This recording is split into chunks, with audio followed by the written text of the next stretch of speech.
2024 na kung saan sa ngayon ay nananatili po na wala tayong binabantayan anumang sama ng panahon sa loob at labas ng ating area of responsibility. Habagat pa rin ang hangin na umiihip po sa kanluran ng ating bansa at yan po sa may Southern Mindanao na siya pong nagdudulot ng mga isolated rains na madalas po natin na nararanasan, lalo na po yan sa dapong hapon, gabi at madaling araw. At sa ating long range forecast ay wala pa ring bagyo na namamataan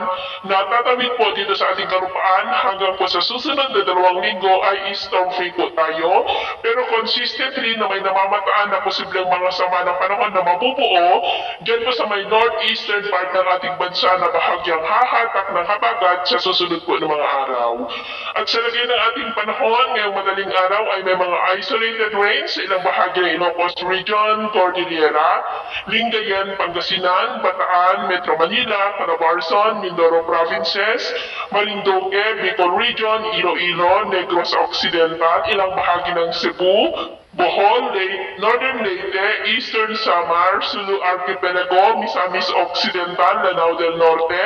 Sarangani, ilang bahagi ng Davao at Dinagat Island. At mamaya po ay sisikat ang araw sa malaking bahagi ng ating bansa maliban lamang sa mga tsansa na maulap na kalangitan with isolated rains sa ilang bahagi ng Ilocos Sur, La Union, Benguet, northern part ng Cagayan, Batanes, Lingayen, Pangasinan, Zambales, Bataan, Metro Manila, Quirino, Batangas, Mindoro Provinces, Northern Palawan, Masbate, Panay Island, Negros, Cebu, Bohol, Leyte, Samar Provinces, Honolulu, Zamboanga Peninsula, Surigao del Norte, Maguindanao, Sarangani at ilang bahagi ng Davao. At mamayang hapon, mas maraming lugar na muli sa ating bansa ang makakaranas na maulap na kalangitan na mas mataas ang tsansa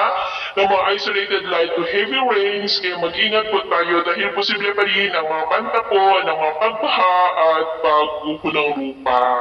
At sa atin naman pong mga baybayin, wala naman po tayong nakatas na namang warning signals, pero iba yung pag-ingat lamang po kung papalaot tayo para mas makaiwas sa mga sakunang